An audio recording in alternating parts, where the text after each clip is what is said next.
My name's Roy, and this is Good, Bad, and Ugly Real Estate, our Ukrainian efforts. So, in just a minute, you're going to get to a video that we cover, a conversation that we had with Mike over in Ukraine, providing humanitarian efforts. Currently, what he is doing is he is with a medical unit. He's about to go downrange to where the actual fighting's going on to help provide medical aid and to get the Ukrainian people that have been injured and hurt and can't move back to where they can get medical help. If you would like to help out in any way, we provide Mike with some whatever we can financially to help support him while he's over there doing good things. And but we don't provide very much, and we'd like to provide more. But if you want to help and you want to actually provide something, and you know that you're benefiting people that are hurt and injured and trying to survive over there right now, definitely do so. Comment in the show notes, message us on our Facebook group, message us on our YouTube channel, and we can get information to you that would allow you to be able to send money over there to help him survive while he does this. At this moment, we're absolutely nonprofit and will always be nonprofit. So 100% of your proceeds are going to go straight to him. And we're going to have the receipts and the capabilities of tracking that and proving to you that it went straight to him and that nothing came back to us in any way. We're a real estate investment group. We don't need your money or voluntarily. We have investments to take care of that, and we have investments to hopefully try to take care of him as best we can over there. But if you want to help him in what he's doing, it would help greatly if you wanted to support him in that. Also, like, share, and subscribe. Because the more information we can get out to the people of the U.S. and the people of the world about what actually is going on out there on the ground level, the more beneficial it will be, and the more people hopefully will be able to tug on your heartstrings a little bit, and you'll understand what's so important about helping out Ukraine right now. I have the moment, I step back sometimes and say, well, it's a war, and there's always a good guy and a bad guy. One's trying to take the other guy, and that happens in the world. But at the same time, how do you want your world to look when this is over with? And we have a lot of Americans and we have a lot of people from other countries right now fighting hard over there to help provide Ukraine, which is a great place, and the people there the opportunity to hopefully survive this. All right. Well, I hope to hear from you guys, and I hope that you get a lot of good information out of this video that helps give you what you need to and I hope you choose to help support what's going on over there in some way. All right. Enjoy the video.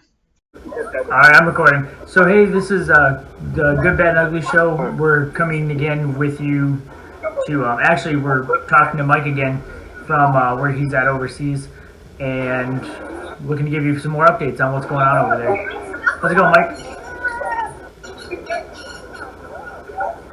Oh, it looks like you blanked out a little bit there, Mike, here. With it loading. So you're breaking up a little bit on your end there? Yeah, we might have a little bit of a worse signal. Okay, you're kind of coming through now. Okay, awesome. Currently in Lviv, Ukraine. About a half hour from curfew, but as you can see, the streets are actually pretty busy. Everybody's trying to live life normally, despite having air raids almost every other day. I mean, air raid sirens. Although we did have a strike actually hit here a couple days back. Made the lights flicker a little bit. Gotcha. So it's pretty crazy. How's everything going on your end there, Roy? Oh, it's going good over here. Everything's going pretty peachy over here. Just still trying to work on things, get things moving better. Hey, so it's interesting that everybody's kind of like living life not what looks somewhat normal, even though there's airstrikes and stuff periodically happening in that region. Yes, it's actually quite amazing, both here in Lviv and even further east in Kyiv. People are actually kind of like, screw it, we're going to live our lives. They're out and about and stuff, despite strikes actually happening. Not what maybe most people would consider a war zone. But it is. Exactly. It is, though. Don't get me wrong. Exactly, it is. And you get further east, from stuff I'm hearing, absolutely apocalyptic. Oh, really? So, gotcha. Yes. Gotcha. So it's, like I said, people are trying to live their lives as normal as possible. But at the same time, you go further east, from stories I've heard, it's literal hell. Gotcha. Anything like anything that the mainstream media maybe isn't like mentioning as far as like, well, I guess what I mean is trying to think of how to word this. Like from some of the sources I've heard, he's they've like school children killed, executed. Right now, I guess they're trying to get a bunch of contraceptives and medication in that regard sent over because, and I'm sorry, maybe I should preference this may not be a show appropriate for younger viewers because Gotcha. this We'll put it in the headline. okay. Because unfortunately, and if it wasn't for the fact that I know this source and trust them, and multiple sources, but one in particular, I would be questioning myself. But this is stuff they've seen, and the Russians, from all I'm hearing, are just one step below ISIS here. Unfortunately, like rape is a weapon here. Jeez. And that's the thing is like, being from the military, we both know how over in other countries and in war zones, it makes it easier for people to be not as good at people as they should be. But that's not cool. That's pretty sad. That's horrible. It's very much so, and that's kind of the reason why the nickname, I believe it's orcs is what they're calling the Russians now, and because some of the things they did, they actually literally butchered some people. And again, I apologize if this is going in a very dark direction, but it's stuff I picked up from multiple people. Gotcha. Like especially up in Baca. And I've actually met refugees. I mentioned in the last podcast, met family from that area and talked to other people who've been there since, who've seen the mass graves. It's, like I said, it's absolute hell from what I'm hearing. Jeez. So these are things that you've been hearing not only from some of the refugees that came out of there when you were in Poland, but also from the people that were there that are part of the Ukrainian force that were fighting over there as well.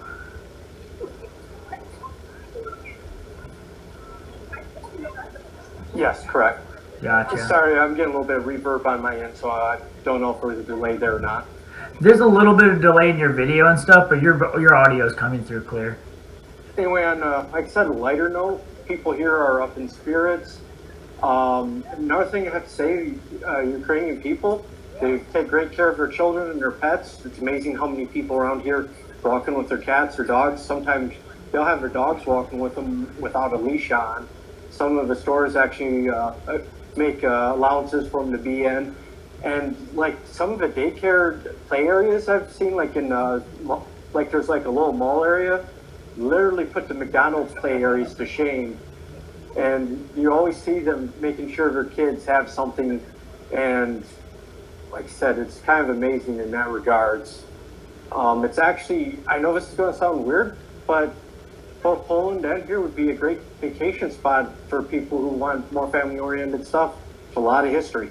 Gotcha. You know what's crazy? It's I know it's a there's a technical term for it and I can't remember it at the moment, but it's the ability to disassociate with a specific race or type of people, which makes a great thing for war because then you don't have to associate and physically understand like what they're going through and who they are, because you just assume that they're this mid or third world country or second world country and they don't really have like the same things we do or the same values we do. But when you're actually there and you're on the ground and you can see that most people there are just like everybody here. It's right. Well, like I said, I mean, you guys can look around right now and it doesn't look too much different in the U.S. No. Like, you have people shopping around and enjoying dinners at the buffets or the cafes here. Yeah, just like I said, there's not too much difference as between here and the U.S., honestly. Yeah. Like in my when I went to the barber shop yesterday, he was to the U.S. a couple of times. Me and him were talking back and forth, and he says the main thing we're about over here is we want freedom. Over here, we can vote for who we want. We can say what we want and don't have to worry about going to prison for it. But under Putin, that's a whole different story, and they want to maintain that freedom here. So that's what they're fighting for. Yeah, so I'm not going to say that they are the America or they are U.S. over there, but in general, they're just good people of the world, which we all are. And some countries are better at doing that, and some countries have more dictatorship rules that are worse at doing that. And it's really sad to imagine the people that are 2 towns over from me right now could be going through something like that. Whereas right now, where you're at, that's exactly what's happening. Good people, and sometimes better people than what we run into on our daily lives here, with children and pets and dogs, and just going through something so horrible. Actually, I would like to share a story in that regards. I just heard today the lady who works at the hostel where I'm at. I say lady, but she's like a 20-year-old kid almost. She works 12 hours at the hostel, then she volunteers 12 hours at the refugee center here in Lviv, then just tries to sleep in the days in between. So literally pulling 24-hour days between work and volunteering. Wow, that's awesome. You don't see that a lot, you know. I don't know. I don't see tons of volunteer activity where I'm at currently. You know what I mean? And it sounds like over there they have a lot of people pitching in to hopefully do the best they can in any way they can. Yes. Oh, it should see like the cultural and the art in that around here. It's like a very, very high-spirited, patriotic people here. To a level that I've never seen in the United States, to be quite frank with you. Well, it's kind of weird, but our cultures are the similar and different at the same time. And Americans, you know, I love America, don't get me wrong, but like Americans can be a little bit more harsh and not as receptive and kind to each other sometimes. I don't know.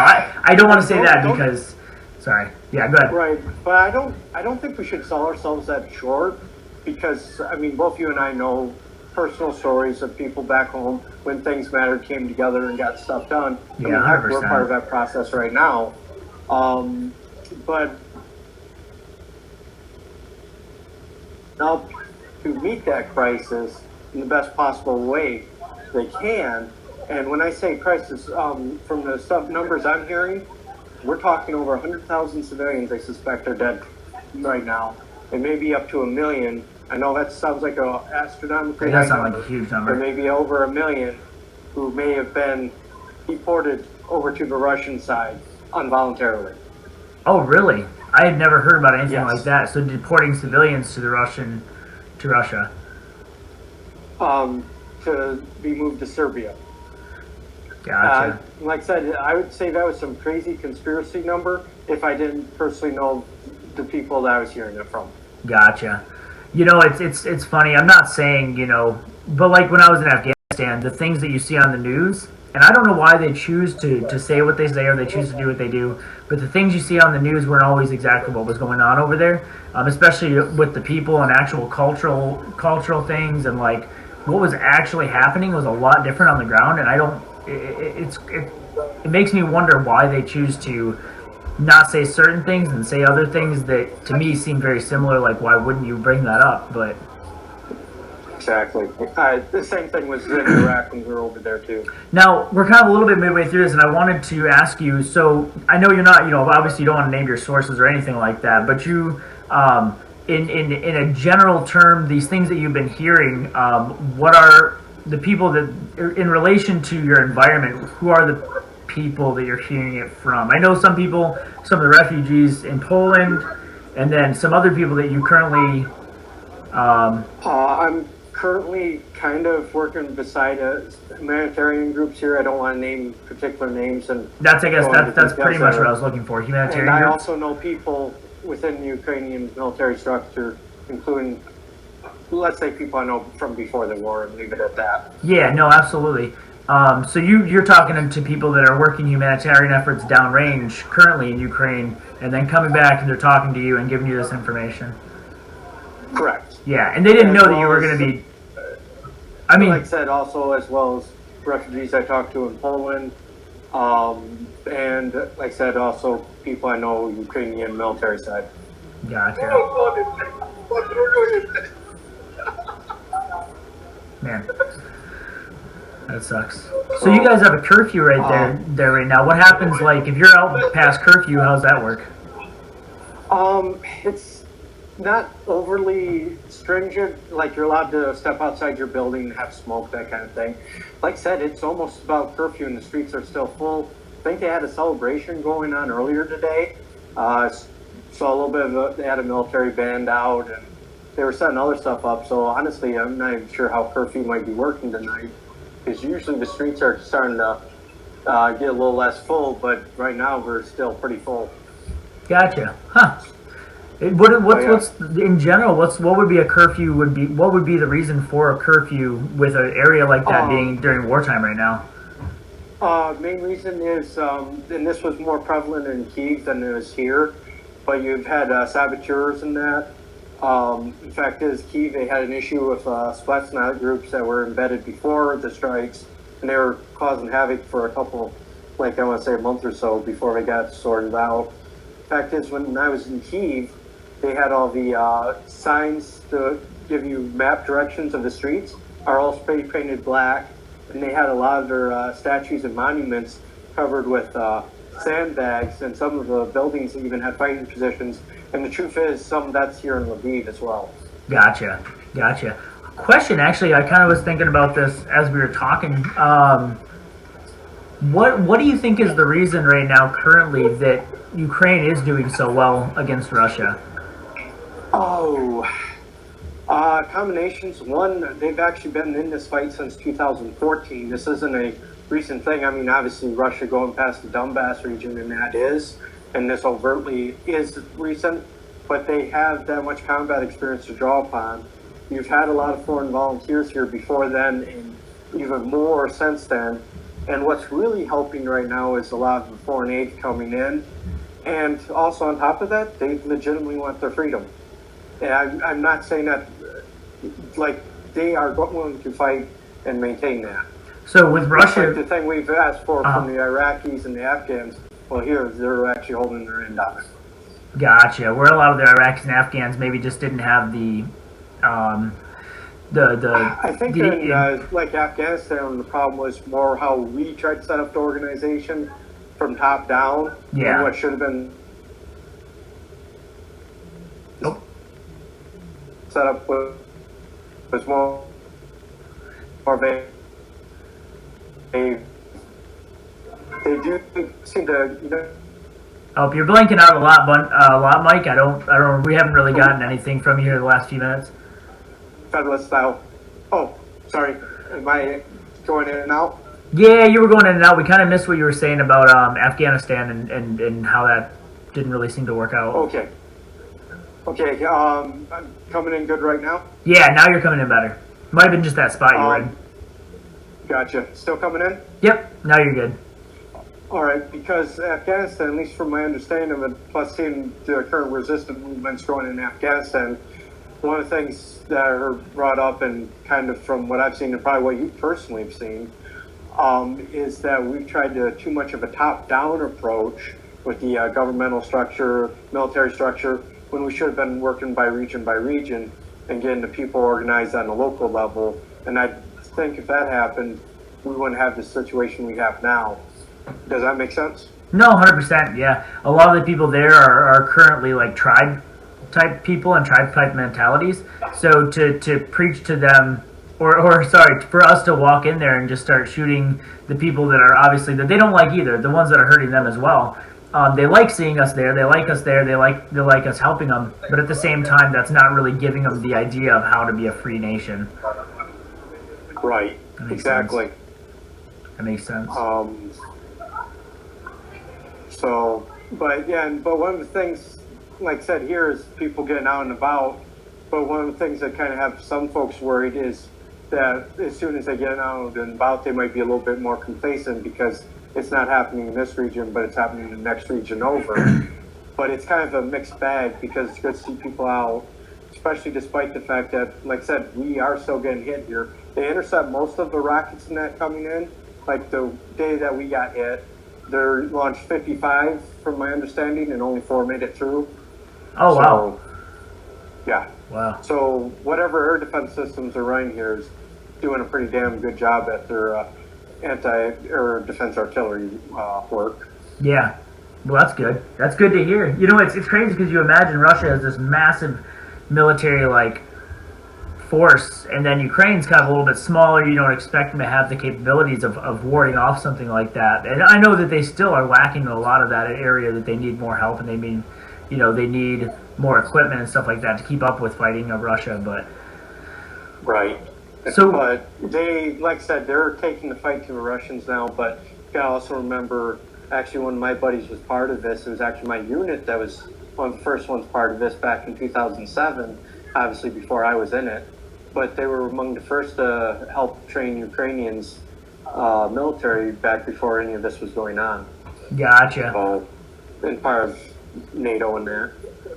Gotcha. Why do you think so? So I know you were talking earlier. You said earlier that the Russians weren't really using these like brutal tactics earlier on because it did. You know, they were kind of like playing by NATO rules at first, or not NATO rules, but like shoot, help me out here. Yeah, Geneva. The Geneva Convention at first. I think they started just taking so many losses that they just decided to flip the script. And like I said, this is like World War II level or worse level of war crimes that they're going to, from my understanding, from what I'm hearing. Like one of the things that someone I talked to personally seen was this whole family was wiped out, including the cat that was still in the cat carrier. And they clearly had their car marked children in there, and the whole freaking car was just freaking peppered out. And yeah, and being that we've been in environments where you have to look out for that, and you have to be careful of who you shoot at, and you have to make sure that you're correct in your decision making. It's pretty hard to imagine somebody thinking that an entire family with a cat and children would be accidentally misinterpreted as enemy. It wasn't misinterpreted, from my understanding. Yeah. Like, they will literally shell villages with barely any military occupation in it. Jeez. Well, what was I going to say? The crazy thing is that, you know, I think, you know, I believe that, you know, I've always had this belief that, you know, people, you know, they can sit and say that they wouldn't do horrendous things all they want. And that's better to say that and believe that and know that. But you really got to be convicted at the end of the day, because the only thing you need to do horrendous things is to justify in your own mind. And when you're sitting over there and your buddies are getting killed, like if you're on the Russian side and you're a Russian, your friends are getting killed and this, that, and the other, and you're kind of getting sick of it and you're getting angry, it's not as far-fetched as people would think to decide that, you know, whatever, this is the war, you know, your casualties, why are you still here? If you didn't want to get killed, why would you be in front of us right now? And I'm not saying that's right. That's a horrible mentality to have. It's absolutely awful. It's atrocious. But it's not something that is, this day and age, it's right. There are people definitely capable of that, and that's horrible. Right. I mean, it's like I said, it's reached a depravity even far beyond that. Like, I mean, we're both infantry. We can kind of understand where that road can lead, but it's went beyond that. What I'm going to say next is very sensitive. And, well, you know, like, only say what you want to say, man. It's not upset, it's okay. But this is kind of a rumor I heard, but I kind of trust the sources I've heard it from, that local intel stuff has intercepted phone calls from Russian soldiers going back to their wives. And like I said, this is the level of depravity that I'm hearing about here. They said, and if you got children around, do not have them hear this part. Apparently, their wives told them, go ahead, rape them, they're just animals, wear protection. Gotcha. And of That's course, how bad it is. Yeah. Gotcha. Well, and it's crazy. So here's my thing, right? So let's say that, you know, you're hearing this from different sources, people that are working downrange, people that are coming as refugees. Now, I'm not saying, let's say at the end of the day, 4 of the things that you've said that you've heard from different sources are absolutely incorrect. They're not true. It's blank. But what's the likelihood of the 6 or 7 things that you've said in this video? Every single one of those people that told you these things was absolutely a liar. You know what I mean? Very low, especially. You know, I'll just say very low. Yeah. So I was putting that out there for people that might be sitting here thinking, oh well, he's just got somebody feeding him a bunch of bullcrap maybe. But at the end of the day, you're hearing this from a lot of different people, and even if 3 or 4 of the things ended up being, you know, something that people don't want to believe, it's hard to dispute, you know, 10, 15, 20 different people coming from that same region saying the same things. Right. But I can completely empathize for those who do, because even I find it hard to believe, and I'm here. With that being said, that's part of the reason why I'm going further east here soon. And I'll let you know what I see personally.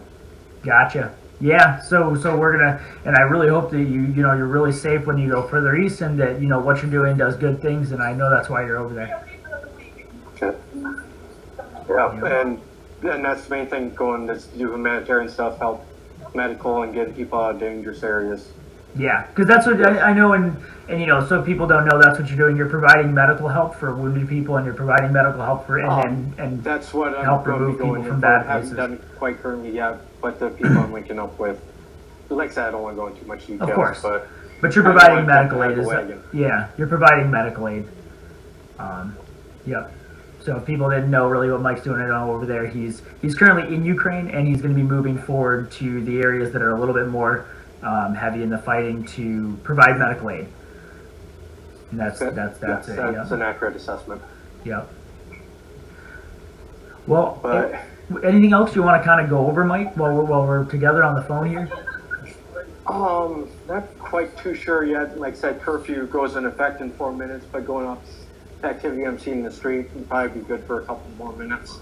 Oh yeah, let's lighten it up towards the end. Yeah. Some cool stuff seeing, like a lot of people. There's like legit, like everything from violin to every other flutes and every other imaginable instrument you can think of. You'll have them randomly playing them on the street, and that the artwork and stuff here is cool, and the museums. Oh my gosh. There is a little Lviv history museum here. I haven't got a chance to go in it, but in Kyiv, unfortunately, they're closed down for obvious reasons. But they have one of the largest World War II museums in the world there. I got some pictures of the monuments around it, but from my understanding, it is the one you have to see. Like and some of the stuff in there is more heart-wrenching than some of the stuff you see at Auschwitz, to put in perspective.